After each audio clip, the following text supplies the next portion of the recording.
I mean, we will have the elephant thingy, and everyone knows that elephant thingy is pretty cool. We need to kill Shorted at some point, which might be challenging. He needs to tap, so it's probably the Emperor. And we get the token. You probably never have seen this one. Alright, now we are talking. We are playing interesting magic.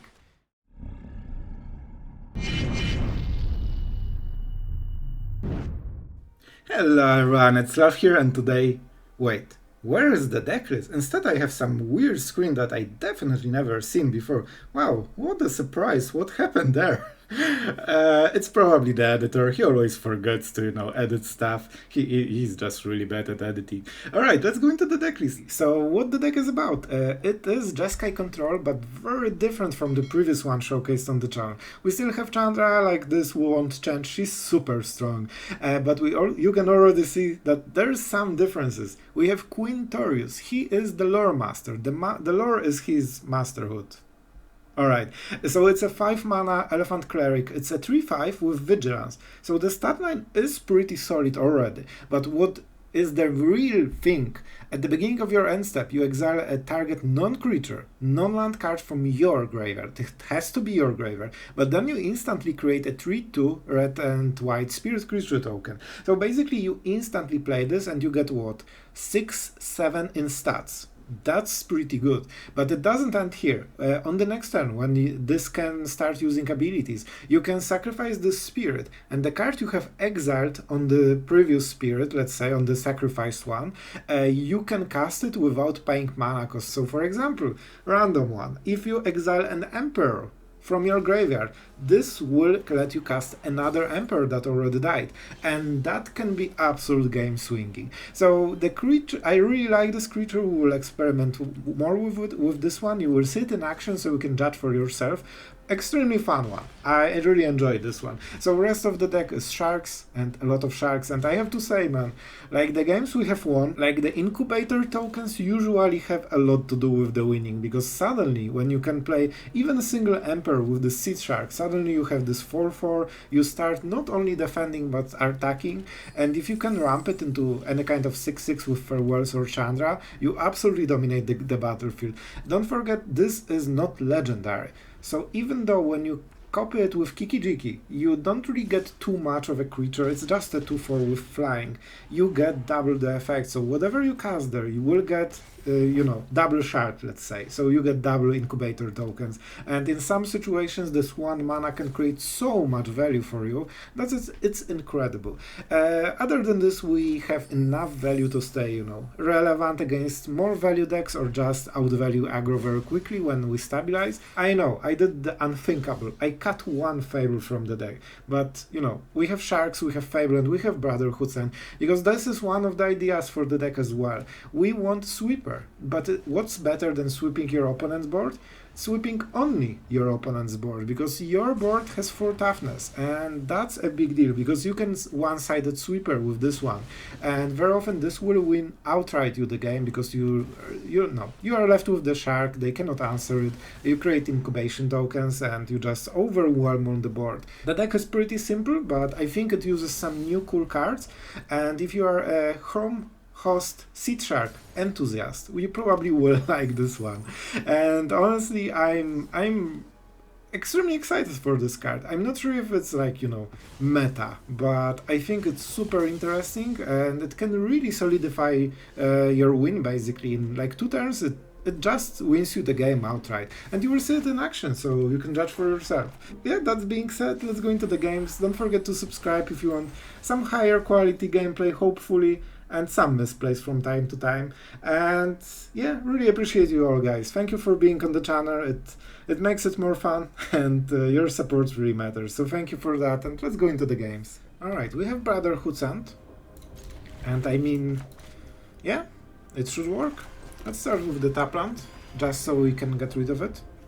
And the Brotherhood Sand might have a huge role. We'll see what we're against, because you never know what kind of mono red it will be. He still can play a mountain. It's not...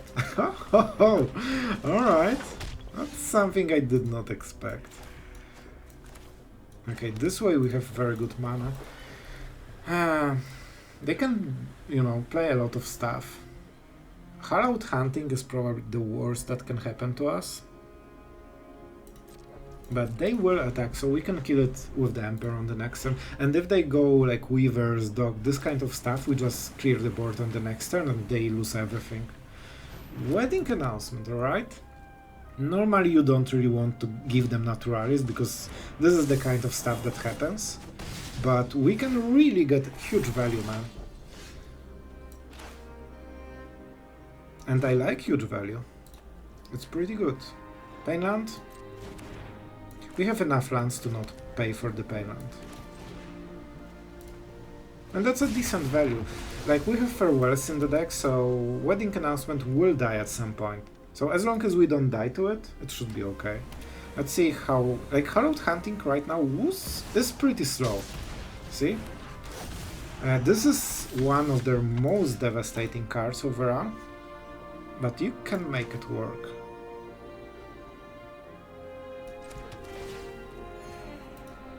This gives us access to, like, what? Nothing really. Chandra, we can still play Chandra, so I think we go for the Fable for the cycling. And also the token is annoying, so it might force some reaction and use a lot of their mana. Like 2 or 3 mana is probably how they deal with it. Borrowed, or whatever it is called now. The 3 mana, exile something. No. That's good. We just need to survive a little bit more and dig into Farewell, and that should be it. Alright, a lot of lands, a bit too mana. Let's start drawing. 1 Farewell, we'll win this game. Alright, options. We attack. Because the natural block is here, and if they do it, Brotherhood's End kills everything in this board. Because they become stronger with the other spirits, and guess what happens? Oh, I love it. This was a good one. I'm pretty proud of this one. Isn't it beautiful? So even the 4/4 died. If he blocked differently, with this one he would get the lifelink and also not lose the board. So that was insanely big difference. And we baited him, because like normally you know that the attack is weird, but with Goblin everyone is attacking because the biggest value of the Goblin is this, you know, treasure thing. So that's why he wasn't suspicious about the play. Normally he would be if we played like this. Alright, we definitely need to start hitting some big stuff, like, you know, our 3-drop is not the most scary thing we have in the deck. I mean, I guess double Strangle is.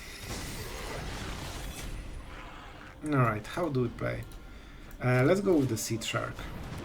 Because this means we can play the Emperor when he attacks, and that will give us a lot of sharks. What does it? Spirits. We could also double Strangle. Because he might not... the best play for him, not attack us at all, play a lot of spirits, and this will be like 12/12.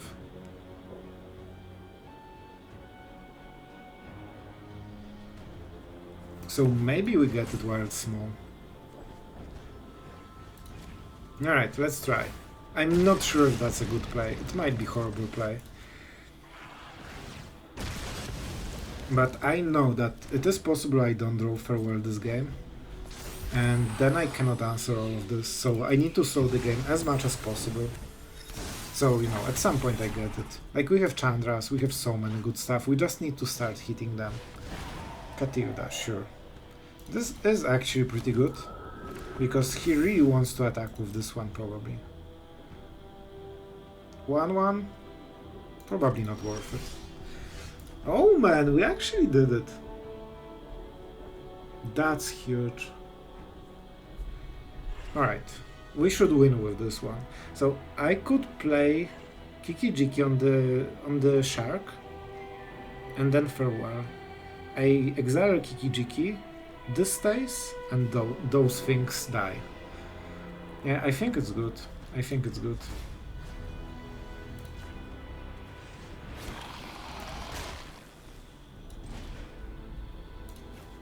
And let's go for the Graveyards. Just in case, you know. Alright. I mean, our tokens will be absolutely game dominating, and we activate them on the next turn.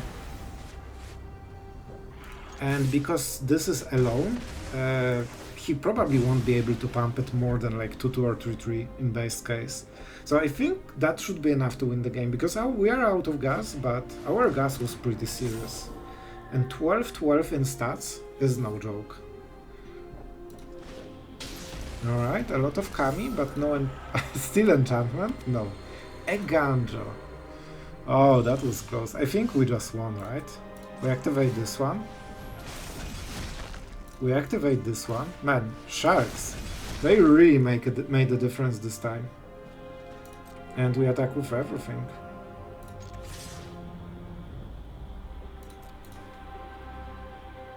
Yeah, and we can even kill everything if he triple blocks, because this grows with spirits. And Cham blocks pretty good at this stage of the game, and no real reason to play this. We might cycle it with big score or something. Yeah, I think... Oh boy. Did he have a card, or was that a top deck? Because that's the best draw of his deck. Literally. Maybe that's enough to get him into the game, I'm not sure. Alright, let's activate another one, so we don't waste the mana, and that's a pretty good draw. Alright. And as usually,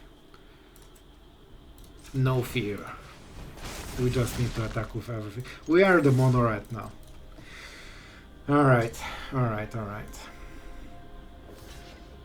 So the only real block that matters is Serra Paragon.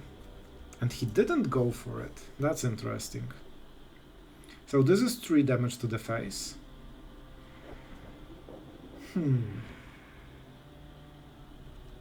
But what will he do? And it seems that exiling Graveyard was a really good idea.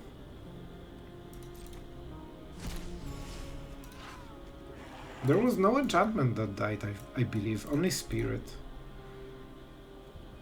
So he dies on the next turn then. He can replay this, but this will be 3-3 at most. Well, unless he draws something like this, I guess.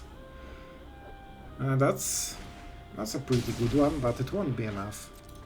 And we also get the Emperor Dance Step that will create a token that will have no summoning sickness when we attack with, you know, our killing move. So he should explode. He should know that he cannot follow it up with this one. Like, he also needs to do the Cham blocking. So he loses the board after this turn. Oh boy, like, I have to say, this Seedshark into 6-6 absolutely won the game, man. Alright, we are going first with some Strangles and a lot of tap lands. So let's see. Are you a mono red? Like, I think that if we have full Strangle... Okay, it's still aggro, man. I was really sure that maybe if there's so much aggro here, you know, we will get paired with Control, but it doesn't seem that anyone is playing anything that isn't full of 1-drops in higher mythics. Let's go with the Seedsharks. The first one we can burn a little bit. Probably with the second one we need to be more careful. It also denies them the draw.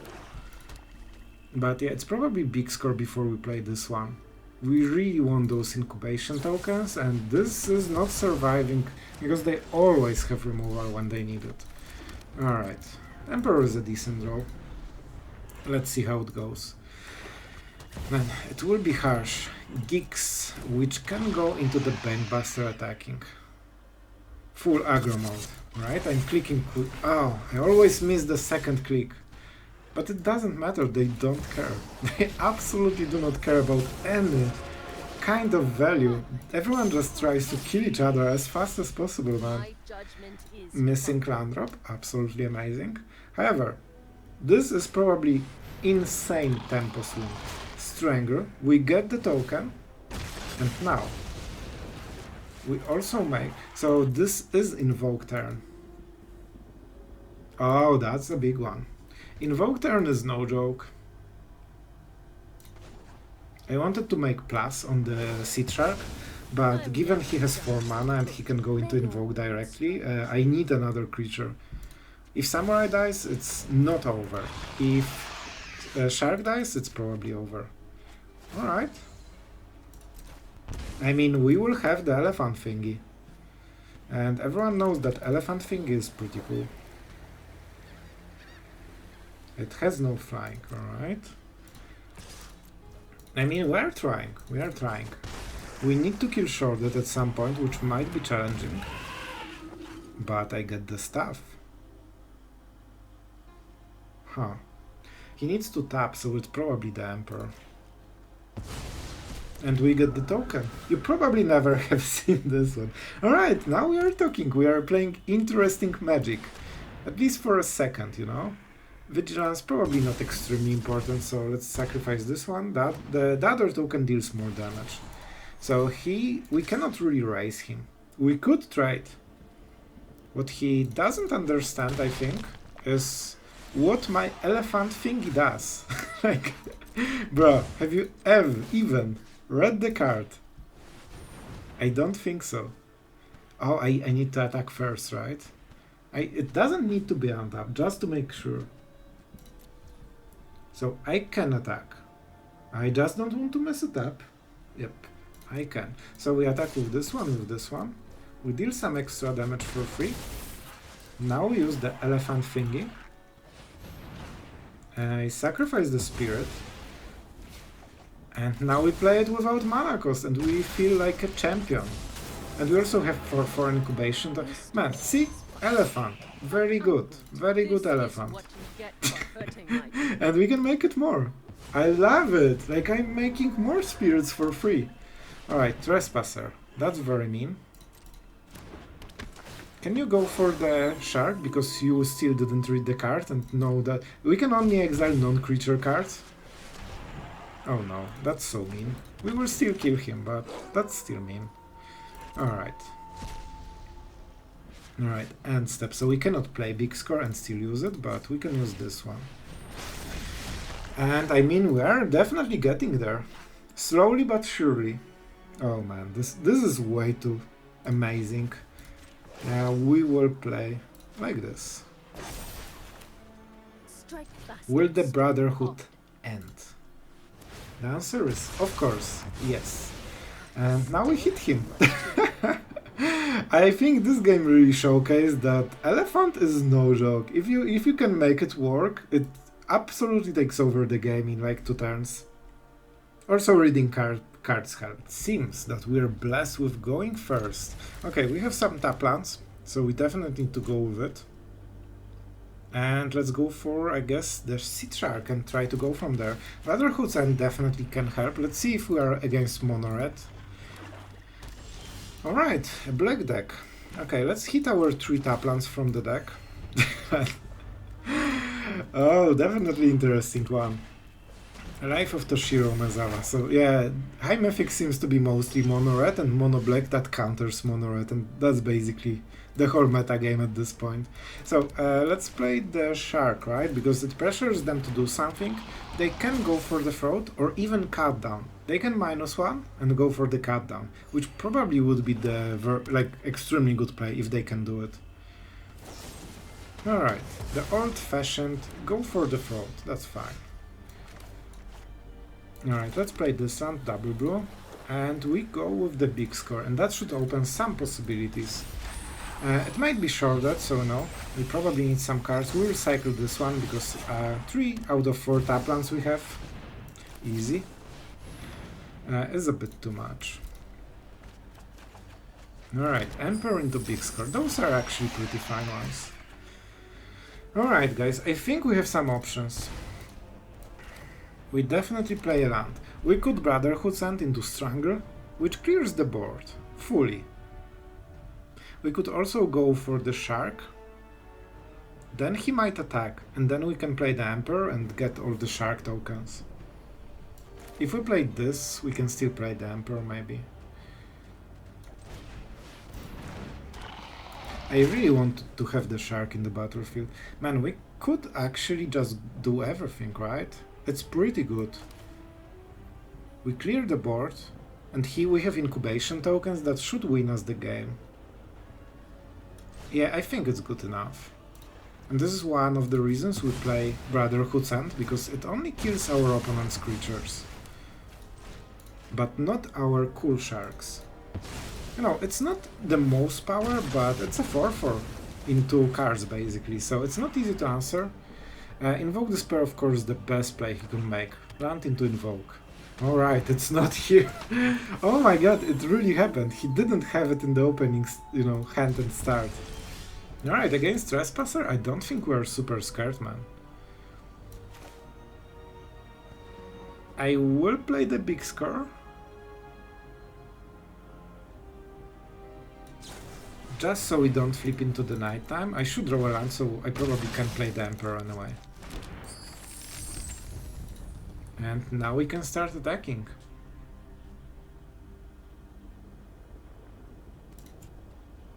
Yeah, I think this is a good one. It lets us go very aggressively, and I still have a 4/4 in case he wants to attack with the Trespasser, so I don't even need the Emperor too much. Alright, 2 cards. Lydiana of the Veil. That's a strong one, but probably will go for the discard, which kills his own hand as well. Sacrifice. Alright, I will. So we are not blocking with a 4/4, but at this point we don't have, like, our board is way more scared than his. Not even talking about the Chandra that we might be able to play. Alright, so I think we should be winning this one, honestly. We keep it as a protection against Liliana, probably, unless we kill her. Or we could just go Chandra. Nah, I want some spells, man. I want some spells. So, I know, you cannot stand longer again, I know. I think this is the play. So we kill Liliana. We go 7 damage to the face, and we're kinda invoke proof, you know? It only draws him 2 cards, and that costs him full turn, basically. I will leave this 1 card. Yep, see? Those tokens, man, really contributed, so now he cannot win racing with just Trespasser, and we aren't even forced to answer it. Zane. Our battle will be legendary. Alright, going first with Fable, but no lands. We have Bankbuster, so we take it. Alright, excitement. We need to be the first. Alright, we won't, because we don't play enough, but it's fine. Alright. So, some Bankbuster material right now. And what a surprise, we are back to mono red land. Imagine trying to play your Bankbuster. What a silly guy. Alright, so instead we just hold up removal and pray that we hit enough removal and lands to not die instantly because we are super bad at Magic. Alright, do we remove the first damage? It makes a huge difference. Probably it's Lightning Strike, I would guess. Or Kumano faces Kakazan. I think we will miss the land drop, so we'll probably use this on the next turn, and we need to start stacking the, you know, the board with Fables until we win. This can matter. It will hit around, you know, 3 to 5 times during the game, so we actually save quite a lot of life. And I think if he had something to play, like, this is Lightning Strike, man. However, if we don't force it, it will be there. So, it's Squee on the next turn. They kept the curve, it means that it must be good. Missing 2-drop is always horrible, so they probably have a really good 3-drop. And it means Squee. That's a risky one. I usually don't play in this pattern. Yeah, hello, bro. Oh no, I said bro to a mono-red player. What has happened with me? Oh, okay, now it's better. It seems weird already. Like, one hello is fine, bro. This is awkward. I have no idea what's going on, so, but I'm missing lands, and so I had different plan, but because I'm of course getting mana screwed, I need to change it based on my bad draws. And what I tried to avoid on the last turn will happen this turn, so we didn't really gain anything. We would if we hit a land, but you know, you need to hit lands for hitting a land. So let's see our mono-red player just hitting the curve perfectly. Thank you, 0 Cardo. It's not needed. I mean, he is quite right. So I need to encourage this or appreciate this fact. But right now we are with Fable, that's the first one, and he's really slow at dealing damage. So Raiju is extremely strong play with haste against what we have, but still it needs to happen. One land is here. Alright, this is the game-changing decision. I need the land so I cannot cycle it. Those are the candidates. I will fire on this turn. So Bankbuster is actually not the worst here. I think it's Fable then. Big score?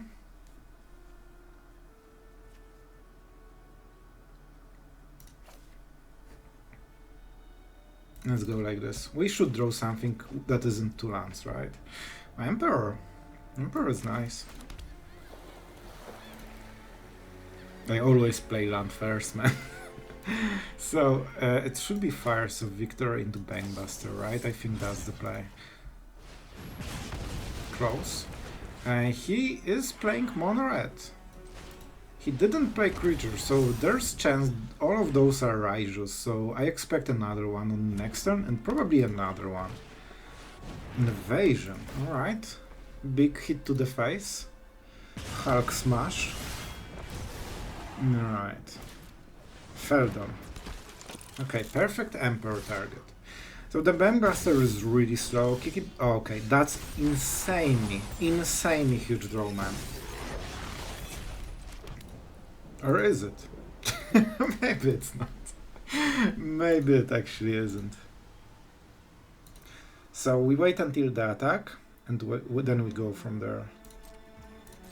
So go, but still, drawing land is huge. Lands are insanely important in this kind of matchup. If you miss, you are so behind. Like, we are behind, so we know. Alright, this is actually perfect, right? 1 card in the hand. That's a bit scary. Of course, the point is that we don't want to hit Feldon with damage-based removal. Okay. There is priority, but you cannot know, because this can be activated while it's tapped, so this holds priority anyway. I still think he has burn spell in the hand. But if he burns the Emperor, he doesn't burn our face. Alright, let's see. Oh, we are allowed to the blockers part. That's good. We could prevent all of the damage and keep the Emperor. That is not bad, man. That is not bad. Or we could not use Kiki-Jiki and then -2 Feldon. He doesn't get the cards and he's in full top deck mode. And we are left with Kiki-Jiki.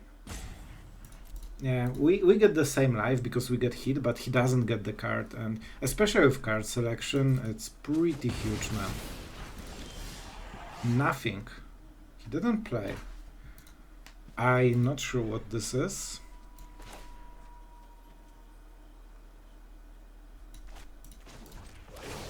Let's try like this and see if he... Okay, no instants. I mean, that's great. That's absolutely great. And we need to start killing him as quickly as possible. We will see. It's either drawing... Did I play a land for the turn? I didn't. I will draw because I might hit a land and play it. Alright. And if not, we have enough blockers to make it work. I could make a copy of Seedshark, but it's, you know, not extremely quick. And Seedshark should be enough to just hold, you know, hold the ground. Like, we should be winning this game, man. Just need to play it a bit smart. Or just wait, because top 100 Mythic players just won't even play this game out. Alright, we got back with the... there was mono red in the game, so no. Alright, we got back from the decay. Alright, we are going first with some Shark and Bankbuster action. So that's pretty good opening. But Sloth, you are playing diamonds.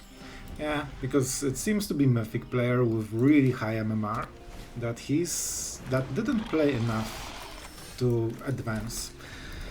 At least that's what I know about it. So we will probably play the Seedshark, and he's playing this interesting version. I don't remember what exactly was it about, to be honest. But we definitely need to do some work here. Alright, scary, but playing Bankbusters should not help us, and with all the creatures with flying, I think he pumped it with some kind... Oh, I remember. It's this 2 mana enchantment that pumps with artifacts, and they play a lot of artifacts. I think that was the build. Yeah, a lot of artifacts with flying, so they just go above your head and pump it to like 7-8 and just kill you outright. But the shark is doing great job, but you know what? Like, it's not possible for us to, you know, play lands every turn. That's impossible. Let's look at our opponent playing land on curve with no issues. Every single time, man. Alright, invasion. Yeah, playing without your lands is really hard. Especially against deck that hit perfectly curve. 1, 2, 3. Right now they have 2 mana, so let's see. And that's the problem. We cannot do anything about it, because normally we would be playing Emperor already. And +1 this and block the Steel Seraph, but if you have no mana you cannot make plays. And that puts us into horrible situation. So we need to go into Farewell probably. If anything. The problem is that those creatures will grow like crazy and we missed the land already. So...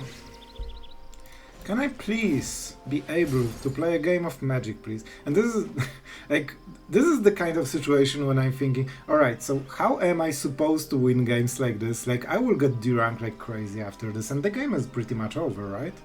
They keep attacking, this grows like crazy, and I still cannot play even my lands, right? I cannot even play Strangler because the tap, you know, the tap was wrong. And honestly, I should tap manually, because I know I have a lot of 1 red drops. And I don't have white drops for 1 mana, so there's no point in leaving this one. Alright, I mean, this is, I guess, the game.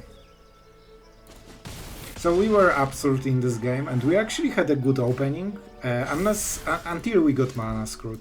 Of course we drew the second tapland from our deck, just to be sure that it doesn't work out, but it's already too late. Like, at this point we need Farewell already. This is the highest damage we can do, basically. So, this is how it is sometimes. So, Brotherhood doesn't do anything, he can keep just attacking and we won't reach Farewell in time, so... I mean... That was one of those games, unfortunately. A bit annoying. Let's see how much we got D-rank, because... Man, I need to win like 4 games now, just to be even.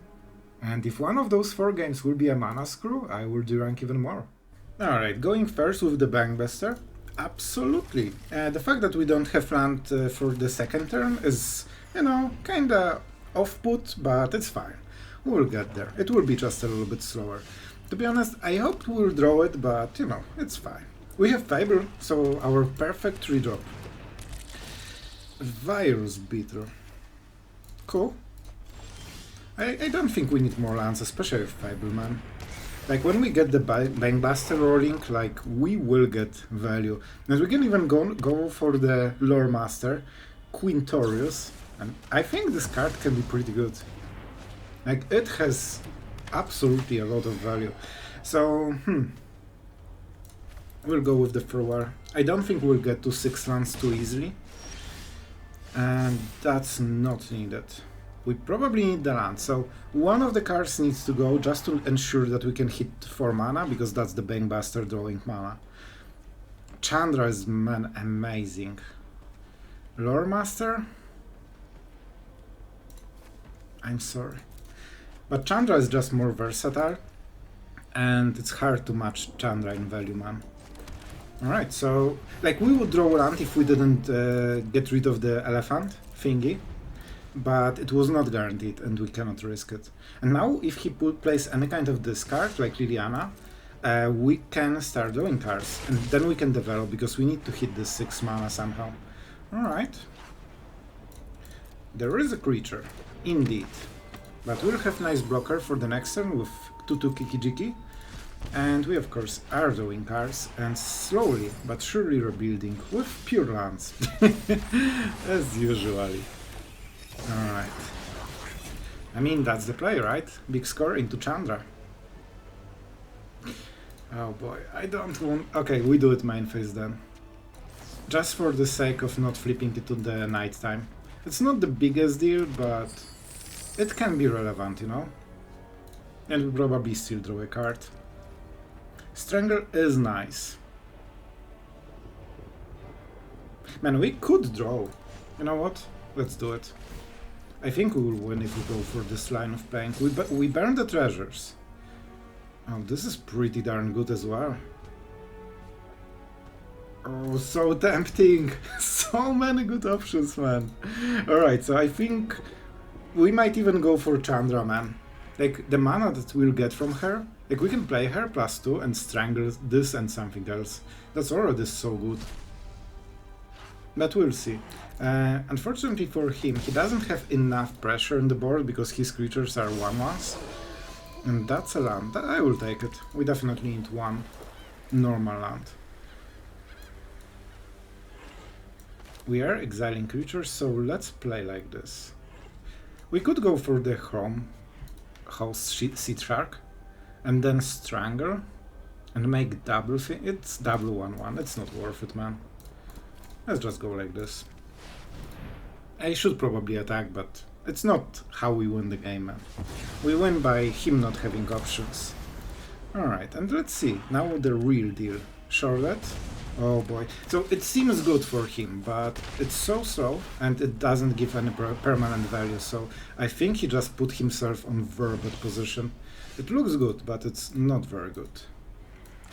So I could go for the shark, but Invoke Despair absolutely destroys us, so let's not do it. It's a shark! It's also a Seedshark.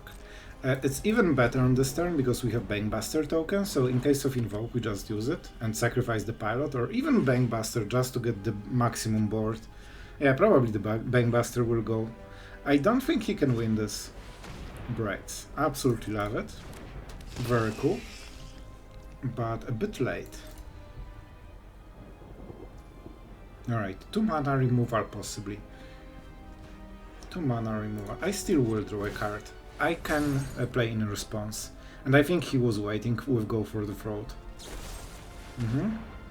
But... oh, right, but I don't get the card. I forgot about the card, so let's go for it later. So he actually got the good deal, but, you know, we have more sharks. Incoming. It's a real Sharknado. I had to. So, 6... yeah, with those treasures we can go for it. Let's not give him the damage or the cards. And he did double spell. So, this doesn't give too much value yet, and it dies. So I think instead we will play like this. I think this is way better.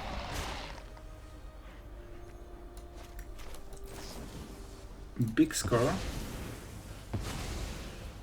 On the Fires of Victory, because we will get Incubation token.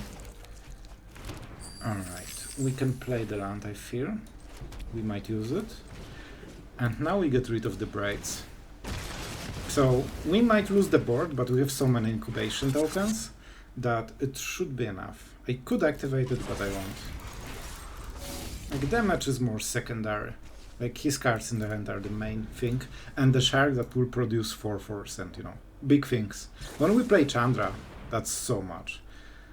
Yeah, sure, you got it. But it breaks his turn in half, so he needs a 2-drop, he doesn't have, so that was basically the full turn. It's treasures, we might do it later as well. Alright. So we are crewing this, we are attacking, and he knows that he lost. Yeah, so that was kinda easy decision, like, he just doesn't have the power to battle what we have on our side of the board.